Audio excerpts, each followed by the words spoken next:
यदामृथे कौरव संज्ञानम। अब हम लोग महाभारत की ओर चल रहे हैं। आप लोग बताइए, महाभारत के युद्ध में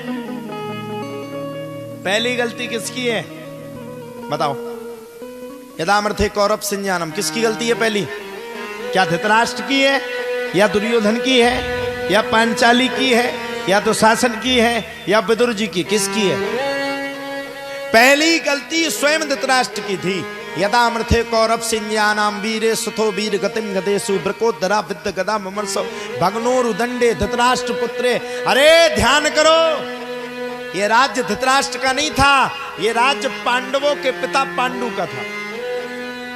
पांडु को श्राप था, अगर वो किसी भी अपनी भी स्त्री के साथ अगर वो आसक्ति करता है, यानी कि किस शब्द में कहूं, भोग विलासा करता है, तो उसको अपने प्राणों का त्याग करना पड़ेगा। पांडु ने अपने प्राणों का त्याग किया, उसकी एक पत्नी ने भी त्याग किया, जिसके दो पुत्र थे, नकुल और सहदेव। उस समय राज्य की स्थिति में कोई बचा नहीं था। राज्य की बड़ी भारी विपदा थी, विपत्ति थी। भीष्म पितामह प्रतिज्ञा किए थे कि मैं जब तक जीऊंगा, जब तक राज्य पे कभी राजगद्दी पे नहीं बैठूंगा। अपने जीवन भर, जीवन के काल में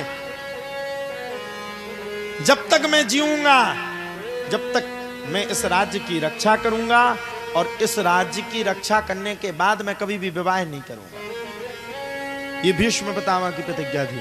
उस समय हाल फिलहाल में कोई दूसरा था नहीं, बैठाल दिया धृतराष्ट्र को। शर्त हुई, नियम बना, शर्त और नियम के तद अनुसार सबने एक निर्णय लिया। क्या निर्णय लिया? सबका सर्वमान्य निर्णय आया। क्या निर्णय आया? सबने सर्वमान्यता के साथ निर्णय को पदोन्नति दी। जिस दिन पांडु के पुत्र पांडव बड़े हो जाएंगे, उस दिन पांडवों को यह राज्य दे दिया जाएगा। धृतराष्ट्र की नीति बदल गई, नीयत बदल गई। दुर्योधन को राजा बनाना चाहता था, पूरे राज्य ने रोका। पागल हो गए, ये तुम्हारा राज्य ही नहीं, पागलपंती दे रहे हो। जबरदस्ती इस राज्य के राजा बनने। बोले महाराज, मैं नहीं जानता, मैं तो इस राज्य का राजा बनूंगा, बनूंगा, बनूंगा, बनूंगा, बनूंगा, मेरा पुत्र ही बनेगा। भगवान कृष्ण भी आ गए, शांति दूत बन के आए। भगवान कृष्ण ने 5 गांव मांगे, इन लोगों ने 5 गांव ऐसे दिए जहां खंडर ही खंडर था, जहां दूर दूर तक कोई खेती नहीं होती थी। भगवान बोले कोई बात नहीं, स्वीकार है। खांडव बन दे दिया। अब खांडव बन कैसे बने? हमें लगता शायद कौरव इस बात को भूल गए, जिसकी लाइन बनाने वाले भगवान है, भला उसकी लाइन कोई कैसे बिगाड़ सकता है? कौरवों को साथ में लेकर के, पांडवों को साथ में लेकर के भगवान श्री कृष्ण चल पड़े। भगवान खांडवन में गए। सबसे पहले भगवान ने रहस्यमय धन को निकाला। वहीं खांडवन में अर्जुन को गांडीव धनुष मिल गया। गांडीवधारी कहते ना अर्जुन को। उसी खांडवन में सर्पों का राजा तक्षक रहता था। भगवान ने तक्षक को भगाया। तक्षक को भगा करके भगवान ने तदंतर कालीन स्थिति परिस्थिति में राजा इंद्र को बुलाया, और राजा इंद्र से कह दिया, जाओ ऐसा महल बना दो, ऐसा महल बना दो कि इसके आगे वैकुंठ और स्वर्ग लोक भी फीके पड़ जाएं। आज से इस खांडवन का नाम इंद्रप्रस्थ होगा। और राजा इंद्र ने इतनी सुंदर नगरी को बनाया, पांडवों के रहने के लिए जिस नगरी को बनाया, उस नगरी का नाम पड़ गया इंद्रप्रस्थ नगरी। सबरे राजा आए, ओपनिंग हुई, उद्घाटन हुआ, दुर्योधन भी आया। यदामृथे कौरव संज्ञानम वीरे शुथो वीर गतिम गदेषु ब्रकोदरा विद्य गदा विमर्शो भग्नोरुदंडे धृतराष्ट्र पुत्र। कुछ लोग इतने स्वार्थी होते हैं कि 1 मिनट में सब कुछ भूल करके सीधे कोई मोटरसाइकिल से भग रहा, कोई है देते। कछु कछु आदमी अपना उपयोग कियो, 2-2 हाथ दियो, सीताराम। हाँ सच्ची बात है। फिर तो भूल जाते कौन गुरु, कहां के गुरु। तो वहां पर दुर्योधन भी आया इंद्रप्रस्थ नगरी में। इंद्रप्रस्थ नगरी बड़ी सुंदर, जहां जल दिखे वहां जल ना हो, जहां जल ना दिखे वहां जल हो। एक जगह पे जाकर के खड़ा हुआ, सबने कहा, दुर्योधन ने पूछा ये जल है? बोले नहीं, ये मायावी जल है। निकल गया। आगे जैसे पहुंचा वहां जल नहीं दिख रहा था। सैनिक ने रोका, सावधान राजकुमार, आगे जलाशय है। अरे बोले पागल है क्या, है ही नहीं जल। आगे जैसे ही बड़ा सो धड़ाम से जाकर के जलाशय में गिर गया, और जैसे ही गिरा वैसे ही रानी पांचाली ने हंसते हुए कह दिया, अंधे का पुत्र अंधा। बुरा मत मानना मैया, घर की लड़ाई की जड़ ही पत्नी होती। हर घर की लड़ाई की जड़ होती है पत्नी। अब बताओ इस क्या बोल रहा था, अंधे का पुत्र अंधा। कभी कभी दोनों भाइयों में जब विवाद होता है तो पत्नी अगर बीच में बोल जाए तो दोनों घर बिल्कुल फूट जाते हैं। अच्छा एक बात बताओ, दोनों भाई बचपन में खेले, साथ ही साथ में जवान हुए, बले बड़े हुए, पले बड़े हुए, आखिरकार ऐसी क्या दुश्मनी हो जाती जो 10 साल शादी के 5 साल बाद आपस में बगल में रहने के बाद भी एक दूसरे से नहीं बोलते। उसकी जड़ होती है धर्म पत्नी, जिसका एक ही काम होता है 24 घंटों की भाई भाई का सुलहनामा ना हो जाए। और उसकी जड़ होती है पत्नी की वो डंकनी मैया, जो मायके में बैठी बैठी 24 घंटा कान पे फोन लगाए। हाँ काउरो, हाँ हाँ लाला जी का कह रहे थे? अरे समझा दिए थे अपने हिसाब से, कह दिए कि हमारे बाप ना सोने की मोरे है नहीं। हाँ उसका नाम है डंकनी माँ, डंकनी। वो कलयुग की डंकनी है, डंकनी पिशाचनी, जो अपनी खुद की बहू का घर बर्बाद करे वो डंकनी होती है। और ध्यान रखना, जिस बेटी का तुमने विवाह कर दिया, लगाना है 2-4 मिनट फोन लगाओ। ये क्या 24 घंटे? हाँ का बर्तन साफ हो गए, का जेठानी ने नहीं करी, लगे सास में, लगे बिल्ला ही लगे, बिल्ला फेंक के मारिए। तुमसे बड़ी डंकनी कौन है? खुद की बनी, खुद की लड़की का बना बनाया घर को बर्बाद कर रही है। तना लाला जू ने मार दो, उमत आई, रुक जा रुक जा रुक जा रुक जा, बात करवाइए।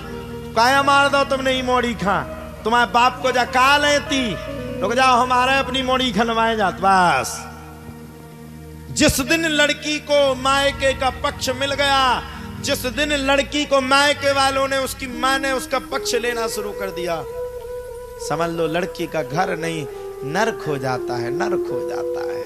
और जिस दिन मां ने पिता को भेज करके बिना अनुमति के लड़की को अपने मायके में बुला लिया, समझ लो अब इस लड़की का जीवन बिल्कुल नष्ट हो गया। या तो ये जाएगी नहीं, या फिर ये जाएगी तो इसकी पूरी जिंदगी भर लड़ाई चलेगी। लड़का सोचेगा मैं ना झुकूं, लड़की सोचेगी कि मैं ना झुकूं। बुरा मत मानना माताओं, ये तुम्हारी पुत्री है, ये मैं मानता हूं, लेकिन अगर तुम अपनी पुत्री का सही में घर अच्छा चाहती हो तो जिस दिन विवाह हो जाए, तुम्हारी पुत्री तुम्हें फोन करे मेरे पति ने मुझे मारा, तुरंत लौट करके जवाब देना, देख बेटा मैंने तेरा कन्यादान कर दिया, अब मुझे तुझसे मतलब जब है जब मेरे दामाद तुझको लेकर के मायके आएंगे, मैं तेरे इन झगड़ों में नहीं पड़ूंगी, मैं किसी लड़ाई में नहीं पड़ूंगी। बेटा मैं तुझे कभी लेने भी नहीं आऊंगी, अब तुझे रहना भी उस घर में है, अब चाहे तू लड़ चाहे तू अच्छे से रह, मैं गारंटी दे रहा हूं जिस दिन वो माँ इतना कह देगी उस दिन उस बेटी का घर घर नहीं होगा, उस बेटी का घर स्वर्ग हो जाएगा, स्वर्ग हो जाएगा। बात बात पे फोन, बात बात पे चट चट, ये मत करो। पांचाली ने कहा, दुर्योधन को बात लग गई, रानी तेरे द्वारा किया हुआ आज का मजाक आने वाले आर्यावर्त तक ध्यान दिया जाएगा। वही हुआ, पांडवों ने खेला जुआ, जुआ खेल के सब हार गए, पांचाली को भी हार गए। दुशासन ने बालों को खींच करके पांचाली को वहां पर ला करके राजमहल के सामने खड़ा कर दिया। निर्वस्त कर दो, मेरी दासी पांचाली को निर्वस्त कर दो। पांचाली समझ गई अब नहीं बचने वाली, अब कोई सहारा नहीं दे रहा। पांचाली गिड़गिड़ा रही है, बचाओ पांडवों, बचाओ गुरु द्रोणाचार्य, बचाओ कृपाचार्य, अरे भीष्म पितामह तुम क्यों नहीं सुनते, अरे इस राज्य का राज शासक हस्तिनापुर का राजा, अरे धृतराष्ट्र कम से कम तुम तो सुन लो, तुम तो सुन लो, वस्त्रों को खींच रहा है, बचा लो बचा लो। कोई नहीं मिला, तब पांचाली भगवान की शरण में पहुंच गई। मेरा कोई ना सहारा बिन तेरे, गोपाल सांवरिया में बिना सहारा बिन तेरे, गोपाल सांवरिया में। जब पांचाली ने भगवान को पुकारा, जैसे ही पांचाली ने पुकारा, साड़ी को खींचते खींचते खींचते खींचते दुशासन थक गया, हट गया, परेशान हो गया, लेकिन साड़ी को नहीं खींच पाया। साड़ी का अंबार लग गया। थकते थकते दुशासन ने पसीने को फेंक दिया, धरती पे आ गया और जाकर के मूर्छित हो गया। पांचाली ने हाथ में जल लिया कौरवों को श्राप देने के लिए। दुर्योधन की माता ने हाथ पकड़ लिया। आज पांचाली ने भरी भूमि पर प्रतिज्ञा कर ली, जब तक दुशासन की छाती से लहू निकाल करके अपने बालों पे नहीं लगाऊंगी, बालों को तब तक नहीं धुलूंगी, दुशासन की छाती के लहू से ही बालों को धोऊंगी। भीम भैया ने भी प्रतिज्ञा कर ली, जब तक दुर्योधन की जंघा को नहीं तोड़ दूंगा तब तक शांति से नहीं बैठूंगा, दुर्योधन की जंघा को तोड़ने के बाद ही शांति से बैठूंगा। हो गया महाभारत। थी छोटी सी बात, बन गई बड़ी बात। दोनों जन ने आपस की लड़ाई करके महाभारत को अंजाम दे दिया। मैं डरता हूं इस बात से, आप बचिए अपने घर की लड़ाई झगड़ों से। कहीं ना कहीं आपके घर में अगर कभी महाभारत हो गया तो बर्बाद है जाओगे। बाद में क्या हुआ, भगवान ने मांगा लेकिन नहीं माने, अंत में महाभारत ही हुआ। कौरव 99 मारे गए, पांडव सब जीवित रहे। भगवान ने कौरवों के ऊपर प्रहार किया और दुर्योधन की आज भीम भैया ने जंघा को तोड़ दिया। कौरवों का राज्य समाप्त हो गया। भीष्म पितामह इतिमति रूप कल्पिता वितेष्णा, भगवती सात्वत पुंगवे विभो, स्वसुख मुपगते क्वचित विहृतुम, प्रकृति मुपेयुषि यद भवा प्रवाह। भीष्म पितामह ने भी आज अपने प्राणों का परित्याग कर दिया और पांडवों को राज्य मिला। आगे चल के भगवान ने भी संपूर्ण सुखों को भोगा। भगवान अपने लोक को चले गए और धीरे धीरे धीरे धीरे पांडवों के राज्य के बाद, क्योंकि पांडवों के 5 पुत्रों को अश्वत्थामा ने मार दिया था, अर्जुन ने जब प्रहार किया तो अश्वत्थामा ने अभिमन्यु की पत्नी उत्तरा के गर्भ में पल रहे राजा परीक्षित को मारने का प्रयास किया था, लेकिन भगवान ने उनकी रक्षा की।